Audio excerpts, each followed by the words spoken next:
Hi, everyone. We're going to give it a few more minutes for more people to join, and then we'll get started. Please be sure that the opening slideshow is showing on your screen. Everyone is on mute, so if you are having any difficulties, please let us know by sending us a message on the chat feature, and we'll get you settled in.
Awesome. So I do want to be sensitive of everyone's time, so we're a couple minutes after the hour. So thanks for joining us today for our webinar, The Importance of Data, One Organization's Approach.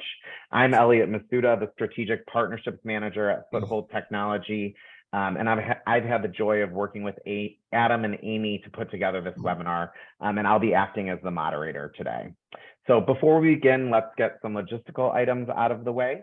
As I mentioned earlier, everyone is on mute for the duration of the webinar, but we do hope that you all have questions today. So if you do, please send us the questions using either the chat feature or the Q&A feature. And throughout the presentation, I'll either try to kind of sprinkle those questions in, or at the end, we should have some time to answer those questions as well.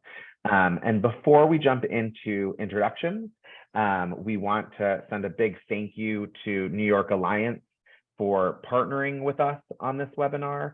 And we are fortunate to have Ryan Cox with us today. He's the Vice President for Analytics and Financial Business Strategies at New York Alliance. And he just wanted to share a few words before we get started. Thanks, Elliot. And hi, everyone. I'll be very brief in my remarks. I just wanted to jump on and just say how pleased we are to partner with Foothold again on this webinar. It's a tremendous response based on the number of registrants we've had for this webinar. So really pleased about that. And that speaks to the content as well as the format of this webinar as well too. I think the technology vendor coupled with the provider testimonials really brings a lot of value to our members and just in general. So I just wanted to say thank you, and we look forward to continuing the relationship into the future with Foothold. Oh, and if you see the Foothold team, Elliot and his team at our conferences in 2023 at a booth in person, make sure to stop by and say hi. So that's all I wanted to say. Elliot, I'll throw it back to you. Thanks for bringing me on. Awesome. Thanks so much. So now I'm going to have Adam and Amy introduce themselves and also share about the great work that AccessCNY does to kick things off. Sure. So I'm Adam Soper. I'm the Director of IT and Data Analytics here at AccessCNY, and I've been here for about 2.5 years. And I'm Amy Alls. I'm the Associate Executive Director of Quality and Performance at AccessCNY, and I have been with the agency for about 5.5 years. We're located in Syracuse, New York, and primarily serve Onondaga County human services provider that provides a variety of services. We have several programs under OPWDD, including IRAs, day help, community habilitation, self-direction, family support services, respite, freestanding respite, EMODs. We have applied behavior analysis. For OMH, we have congregate settings, apartment treatment settings, supportive apartment settings. We provide HCBS services, peer supports. We have a Article 16 and Article 28 clinic that provides speech, OT, and PT. We have a consumer-directed personal services program, court-appointed special advocates program, and we also provide a variety of employment services as well as a structured day program for people on the TBI waiver. So we do a variety of things.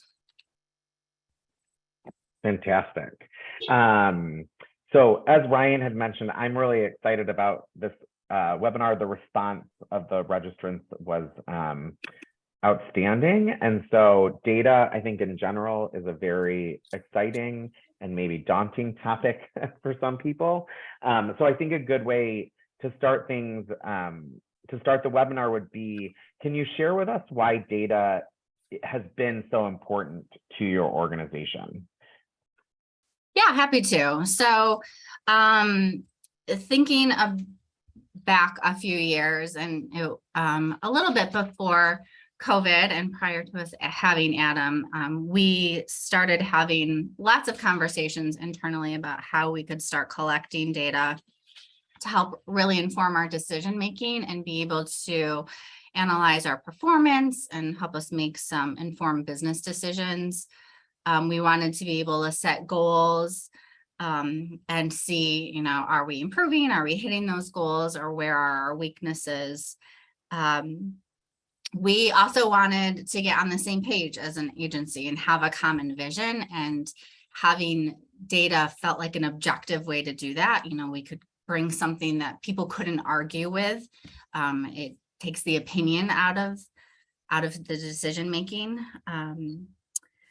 And then in a lot of conversation about moves to managed care. And so we really felt that we needed to have data available and be able to use that data to show our worth to managed care organizations. And that's something we continue to work towards. It also, we felt that it would help point out our strengths and our weaknesses, and that has been true. And we'll talk about that a little bit more today. In addition, we've become more involved in local IPAs, and so data we knew was going to be really important to be able to share with our local IPA and see how we're performing with other agencies in the community. As a compliance officer, data has been really important to me, and again, it's nice when it can highlight your areas again of weakness or strengths, so that we can address those. And the last thing I would say is we felt it was important so that programs had some very specific information that would help them measure their own productivity and compliance. And we wanted to look at it. This became true as we got into COVID, to identify high risk participants, and so we could track them more carefully. Awesome. And do you have anything to share, or because otherwise I'll move on to the next kind of question? I think she covered it pretty well. Okay. And so today's conversation is really like the larger conversation around data and data analytics and data decision making. But you know, you use awards in your current organization. So can you just kind of touch on the role that awards plays in that move towards data analytics? Yep. So awards is, you know, the system we use to document for our IRA programs and mental health programs. So, you know, at a very basic level, it's a system that's going to capture our data elements for billing.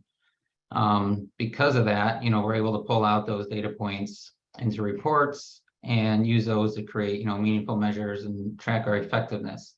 So that could be looking at something like unit utilization, amount of services provided in a given time period, our program compliance, and even staff productivity. So awards was kind of useful because the reports are really customizable in there. So we're able to pull, all the data elements we need into a single report, which saves us a lot of time. So we're not running multiple reports just to get our data out of there. It also has the ability to track a lot of additional elements outside of the scope of billing. So, we're tracking like additional diagnosis, provider appointments, follow-up visits, our primary care providers for participants, A1C testing and other medical testing. So we're using it for quite a bit more than, what we originally intended it for. Awesome. And Amy, I know you touched on this a little bit before, that kind of moving towards managed care and your IPAs. Was there anything else that you or Adam may have not touched on? And like, what did your agency kind of look like before the prioritization of data? I know one thing is, your hiring of Adam, right, as an internal person to be an advocate around data analytics. But is there anything else that kind of talks about what the organization looked like before you all decided to kind of take those steps forward?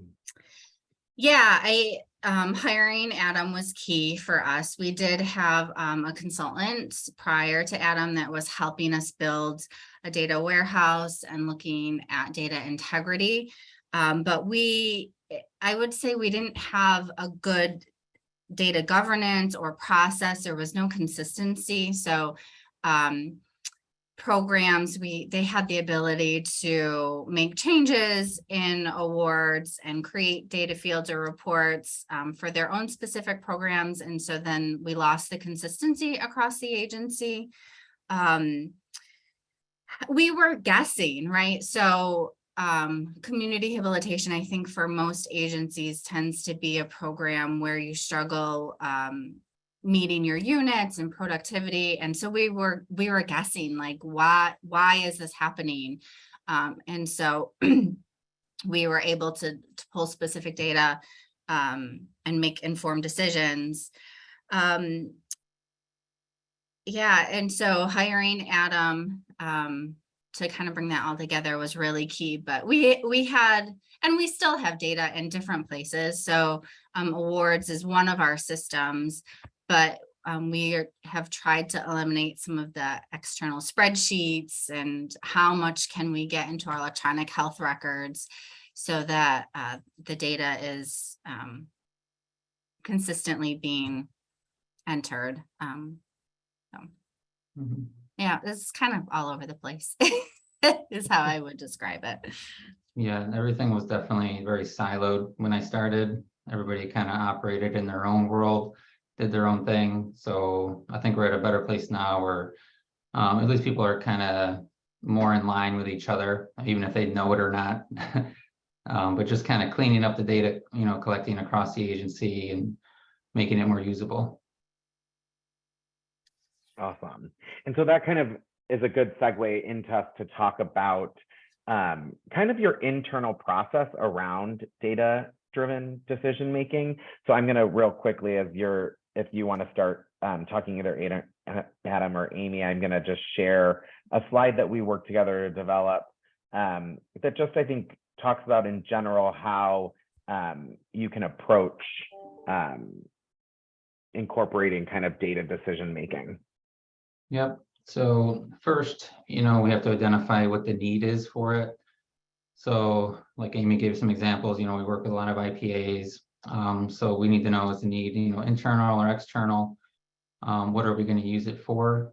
And then we need to make sure we understand it. So this need, if it's coming from an IPA or even internally, I need to understand what they really need. So there's a lot of kind of back and forth in the beginning just to figure that part out.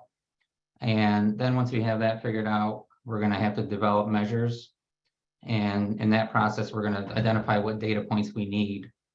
So then we have to go to our data sources and make sure, we're capturing those and how usable are they? What's the quality? What's the integrity? How often are we collecting it? And then there may be some cleanup, involved before we even get started. So once we have all that set, then we can actually pull the data, organize it, clean it up, and then start analyzing it. And And the way we analyze it is, we'll put it into visuals or some kind of chart or whatever, makes sense to understand it. And then, I'll have first eyes on it. I'll look at it, see what I see, go back to the requester, let them know what I'm seeing, see if that makes sense to them. They can review it. Then we kind of work on it together, make sure it makes sense, it's accurate. And then we can start using it to make decisions. And then we can play around with the data and say, if metric A goes up, what happens to B? What's affecting this? If we make a change here, what happens to the data?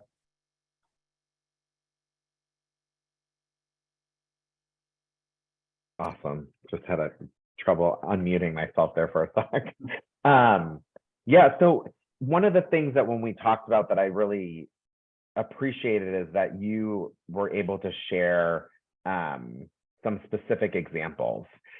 So can you just talk about, and Amy, you referenced one of them around COVID, but can you just talk about a few examples and how they have impacted your organization, whether it was identifying individuals or just kind of improving programs and services?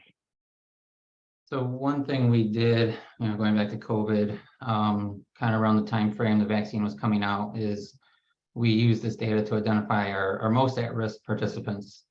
Could be because they had maybe a diagnosis of lung cancer or obesity or whatever. So we kind of grouped all them together and we said, if they have 4 more of these high-risk factors, we're going to prioritize them for the vaccine. So we did that for a while, and then that kind of morphed into additional, health factors like, well, what if they have diabetes? Are we tracking their A1Cs? So then we started tracking their A1C on a regular basis and made sure, we were at least providing help with them to make sure that was being done on a regular basis. And then we also looked at ER visits in another instance for like our mental health programs. So the goal was to reduce them. So we started tracking them, looking at the reasons, when they were happening, who were the frequent flyers. And then we implemented some procedure and policy changes, and we can actually see the numbers start going down. Another thing we use it a lot for is like utilization, like how staff productivity is going, how many visits are they, or how many services are they providing versus their work, clock in and clock out hours, and we set goals around that as well. Yeah, so those have been great tools because we present it in a way that the supervisors can see it and the directors so that they can see, do I have one staff who is consistently at 80-90% productivity and I have another staff who's at 50%, and why is that? And sometimes it's because they had a lot of training in 1 week and so there's a lot of indirect service, but it just it put it in front of people so that they really had something tangible to go by. I would also add just the compliance piece. I can't get away from that. So Adam has been great in helping us build reports to really ensure that we are meeting compliance. So those of you who have programs with OPWDD and the staff action plans, there's a lot of data points in those staff action plans that have to be in place in order for billing to be met. And so we are able to run reports and get those out to staff weekly, monthly, so that they know, oh, I have something coming due. This is something, oh, we have signatures missing. And we have been able to tremendously improve our compliance. So I don't have specific numbers, but for a while there, we were struggling. But we have seen a great reduction in our lost billing as a result of being able to pull these reports and put them in front of people. Yeah, and it sounds like kind of being able to put that in front empowers them to have a little bit more ownership in the work that they're doing versus maybe before you had to track down people, and now they're able to kind of manage the individuals or the employees they work with probably better, and also feel more plugged in into that. So on that, how has the culture around individuals to buy in on kind of being more data driven? Has it been good? Has it been challenging? A little bit of both? At first, it was definitely a challenge. There wasn't much, I wouldn't say trust, but they weren't fully understanding the reason for it all. And it took them a while to kind of get in there and understand it and figure out why it was useful. And now, I can tell you they're in there all the time, always, asking me for more or questioning what's in there, which is good as well. But they really pay very close attention to the data. Yeah, I think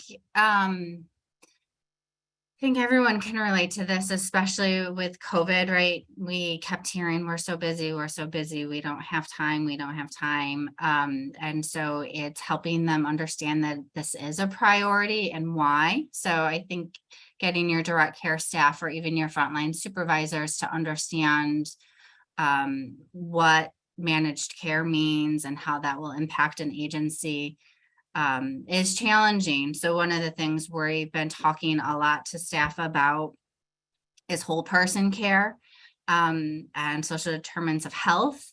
And so they see their little piece that they do, whether that's in community rehabilitation or in a MH residence and or in community have, like, why is it important that I make sure they have a primary care doctor? I don't deal with medical, but it really impacts the person. And so education and training is key. But like Adam said, I mean, it's taken us a while to get there, and it's just consistency and, again, transparency as to the why, and then helping them see the positive impact it has to the services and what they're doing every day really helps. So being able to tie those things together is important. I would also say one of the challenges, and Adam spoke about this, was just the accuracy of the data, right?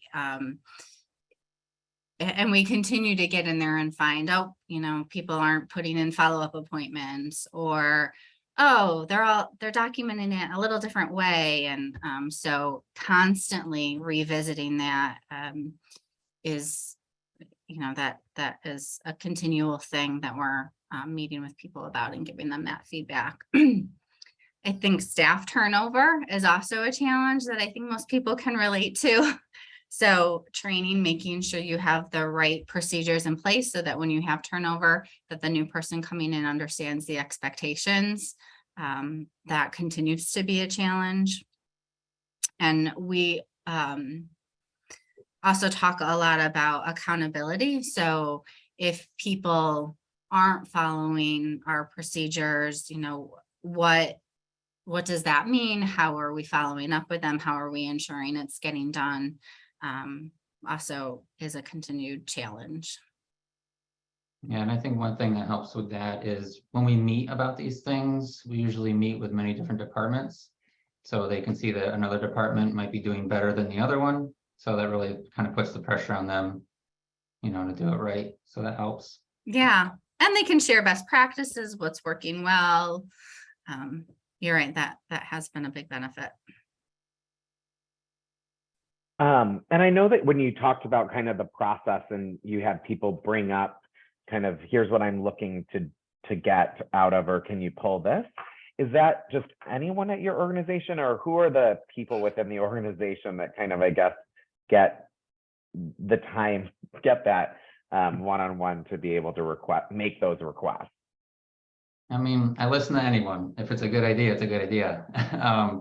But it generally probably comes from, the executive team and leadership, because they're the ones that need to know something, from the data. I joke that Adam used to be our best kept secret, but now the word is out. And so people go to him directly, which is fantastic. And he's so quick about getting them what they need. So I think we have a culture of open doors. So like Adam said, yeah, they're reaching out, but I think we're getting to a point where we have to be a little more picky, because it's easy to inundate him with data requests in a good way, people are really seeing the benefit of it. So yeah, definitely in the past year, it's increased a lot. Yeah, and we have a couple kind of on the change management piece that you already kind of touched on, but we have a couple questions. So was there any specific techniques that you can kind of point to get alignment agency-wide? I know that you talked about training or education, but I just wanted to see if there was anything in addition that you might have not mentioned specific to, you know, techniques around that change management piece. I would say, you know, you gotta, when you first introduce something to someone, it's gotta be something they want to see. It's hard to force them to want to do something or see something they're not interested in or it's not going to benefit them. So that's definitely the way to get started, I think, is to provide them something valuable to start with. Yeah, I would agree with that. And low hanging fruit, right? Something that you're already collecting that you can put in front of them and they can see a change right away or see how that data can be used. With one of our projects with one of our local IPAs was around ER visits and utilization, and we did plan, do, study, act. So I thought that's a pretty easy concept to implement because you can look at data quick, study it, and make quick changes. And I would also recommend that you do pilot programs, right? You don't start with the whole agency. You start with a type of program or one or two programs, find some success, and then they can be your cheerleaders in helping to roll it out to the rest of the agency. That I think has really helped us. You know, you all know who those people are who will buy in and be good rock stars for you. So if you can get them involved from the get-go and getting the word out, that always helps. Yeah, and I think that another question that we had is, and I don't know if you had this because it seems like your management team was on board with it, but it's how can you get around management thinking that they already are data-driven, like we do that already? And it seems that you all said kind of maybe being more focused in your intentions on the data and making sure you're sharing data that they are wanting versus what you need, but wanted to also give you an opportunity if there was anything else specific to that. I think, you know, if they're thinking they're data driven, ask specific questions about productivity or financials, and are they able to answer them today? I mean, we can drill in pretty deep on, you know, we missed the billing unit by 1 minute. Why? We can get very specific. So, I mean, I think it's what level of, you know, data driven are they? Are they that specific, or are they just pulling reports? So I think you need to kind of not call them out, but ask them some specific questions and see if they're able to answer it. Awesome. And we have another question about who enters the data for each of the programs, but I think that's going to vary maybe a little bit for each program. Yeah, I would say most of our data points are, you know, pulled from like demographics or, you know, data points required for billing. So that would be, you know, the caregivers, if they're entering a progress note or at intake, you know, they're collecting that. We do have some specialty cases where, you know, we're collecting things in different ways. So we might have a dedicated person doing that.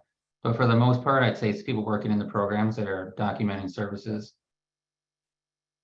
Yeah, and then our expectation is that the supervisors, directors are regularly looking at that data and providing feedback to staff on whether or not they're meeting the expectation.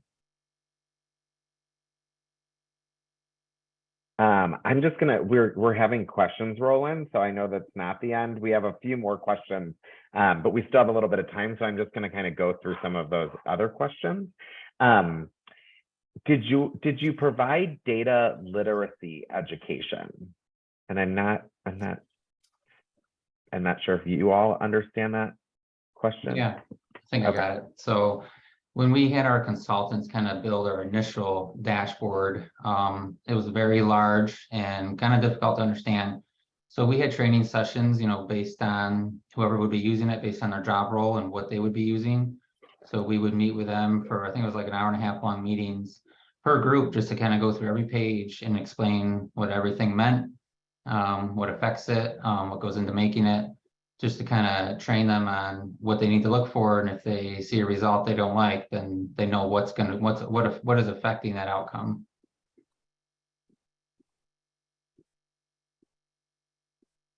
Awesome. And so we have a couple questions, one specifically about awards. So if your agency is just beginning to work with awards, although they've had it for some time, what are the first steps or where to begin with the programs? And I think it says QQA, but maybe quality assurance. Yeah, I think so as we add new programs, I think being very intentional and consistent. So, right, come up with a few or a handful of data points and make sure that the system is set up to collect that. So to working with your person at awards that's doing the management of your account manager, and making sure that you have a consistent way and that you're training staff to do that from the get-go. Whenever you can make a field required, that's always helpful, right? So that they don't miss it. But I would say, as you're implementing new programs, be thoughtful about some data points that you want to collect from the get-go, and just be very clear in your training and consistent with your staff, and pull the reports and make sure from the beginning that you're getting that data.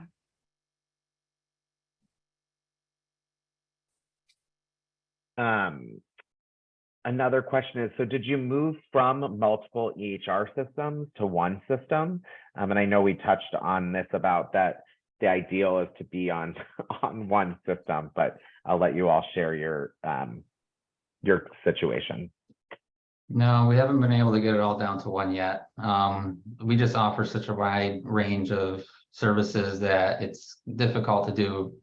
I think we're slowly getting there. I'm not sure when it's going to happen, but something we're still striving for. Yeah, and like specifically, so we do have a couple different electronic health records for our programs, but then Adam's also pulling data from our time card system, which is ADP. And at one point we were even pulling reports out of choices from OPWDD. I don't know how much we're doing that currently, but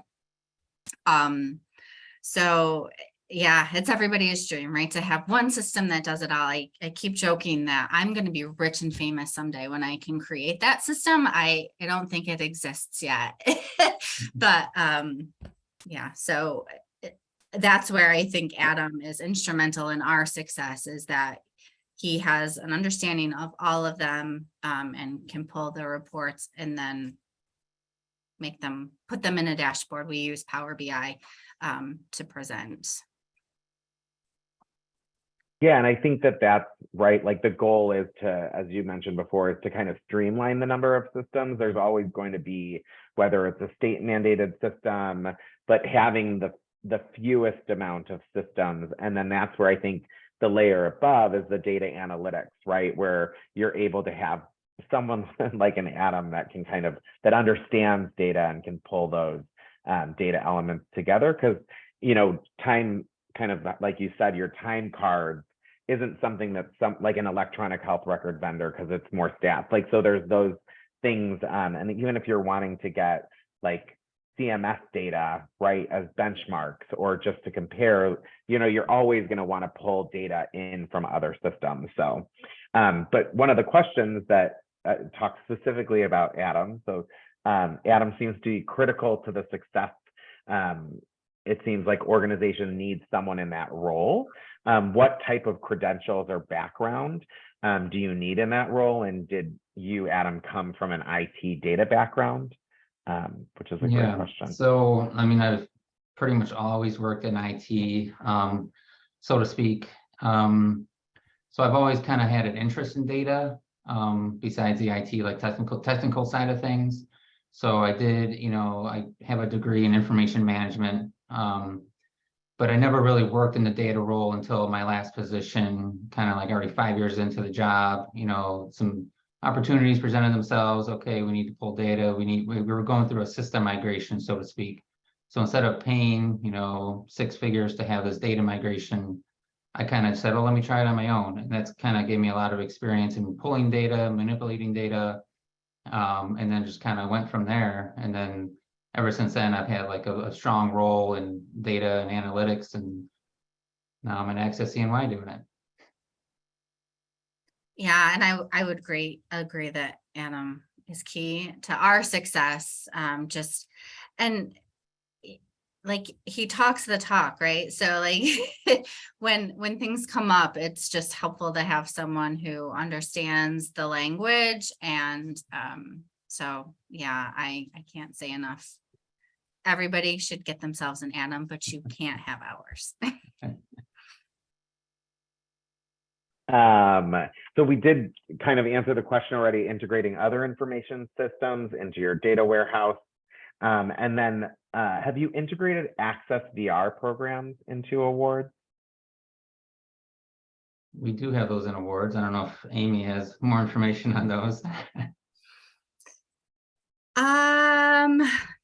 I can't speak real intelligibly to that. Yes, we are collecting some Access VR data and awards. I know, I don't think it's where we want it to be. It has not been a place that we've put a ton of focus and hope to in the future, but we are collecting some information. Awesome. And I don't know if you are able to speak to this, but the last question that we have right now is, are you able to speak to any success of data in maladaptive behavior reduction?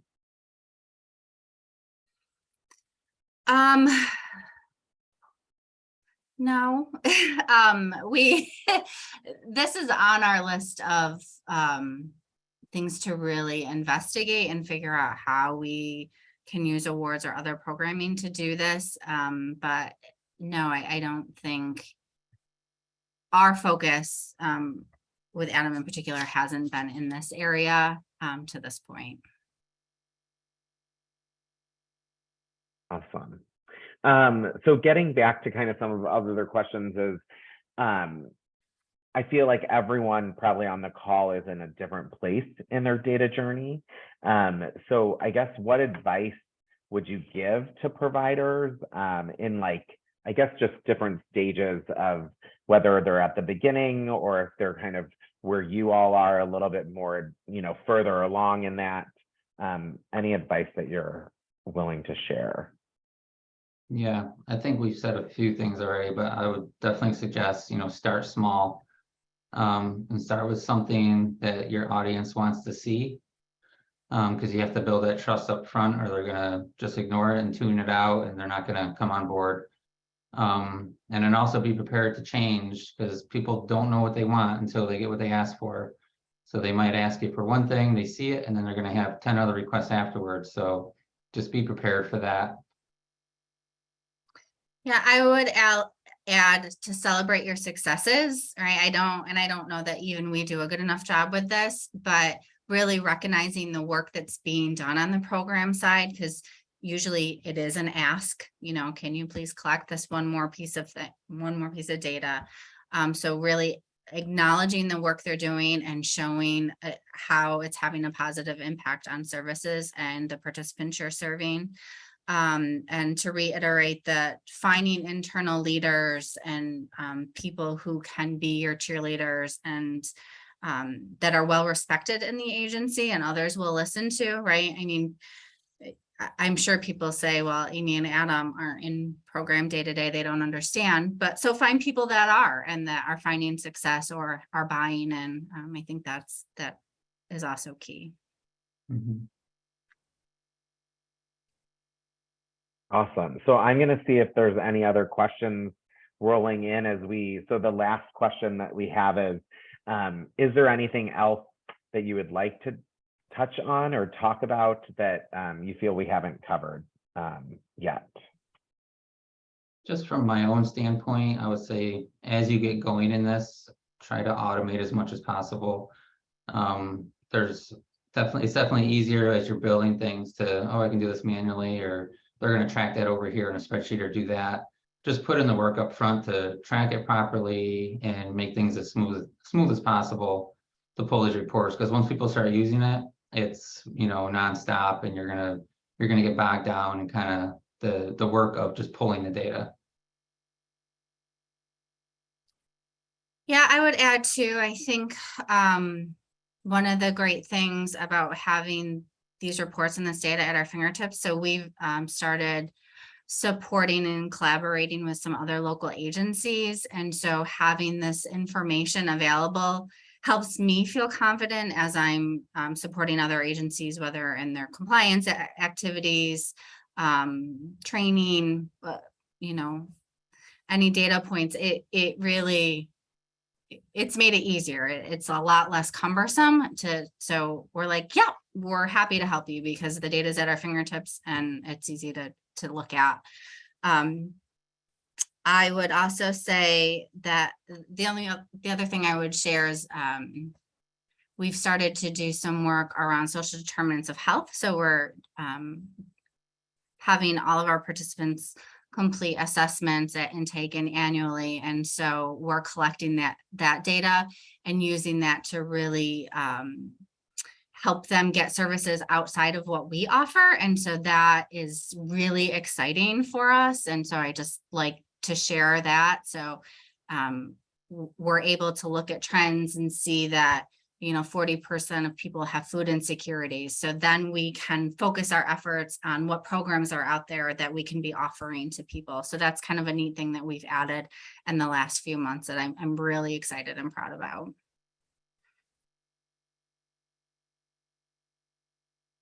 Awesome. So we have a couple other questions. So has management, and I again, I'm not sure if you'll have this information, but has management shared their goals in supporting data to the board of directors, and are the board of directors supportive, or do they need them to kind of get them on board?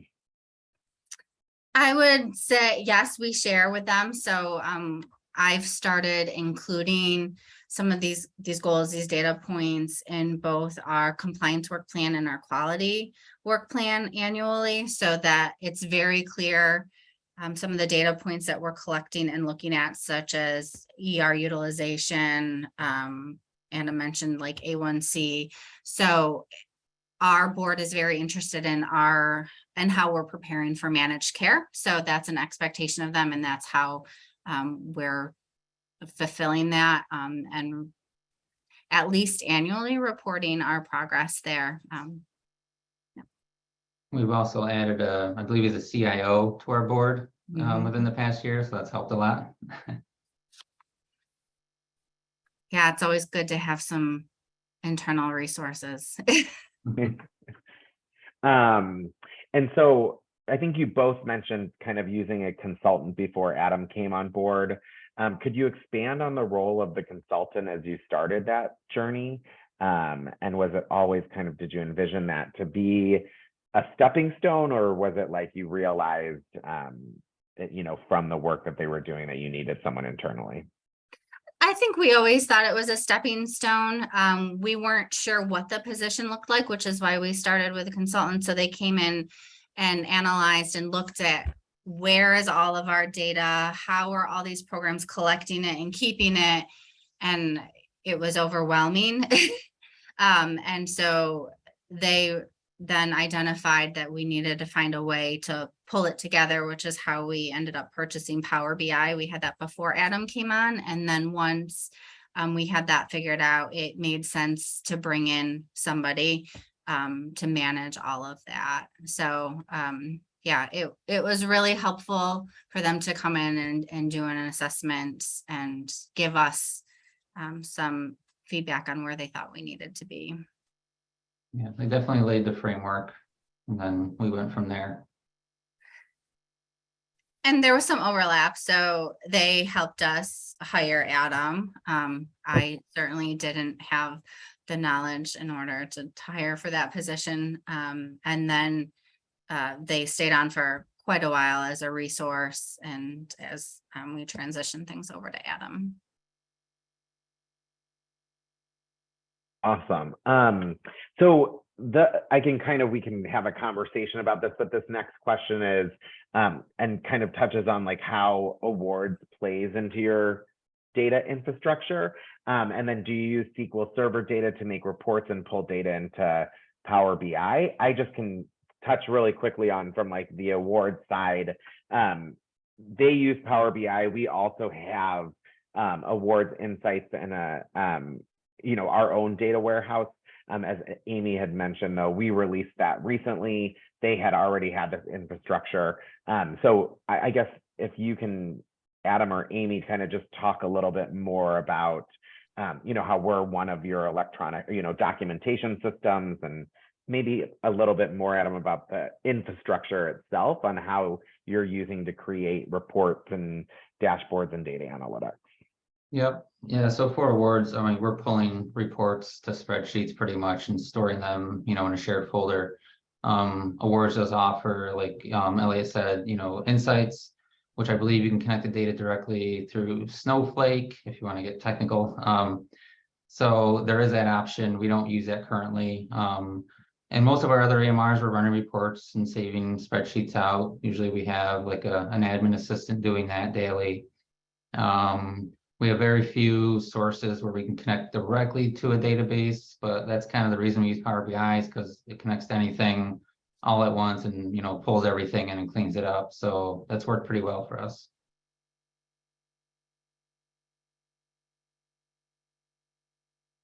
Awesome. So unless we have any other questions that come in, we're all good. This was really, I think, very, very insightful. From my perspective, I think it really accomplished everything that we were looking to share. And I think just from the attendance, I think people found it useful, and a lot of questions that people had. So I just want to thank again New York Alliance and Ryan for joining, and really just a huge thank you and shout out to you, Amy and Adam, for taking the time to share your experience. I think it's really just it's really invaluable for other providers to hear kind of where other organizations are in their data journey. So as I mentioned, we did record the webinar, so we will be sharing that to all attendees and registrants. And Amy and Adam have been kind enough for that. We'll share their contact information in that email. So if you have any questions specifically for them, feel free to reach out to them. Thanks, everyone. Have a great day. Thank you. Bye.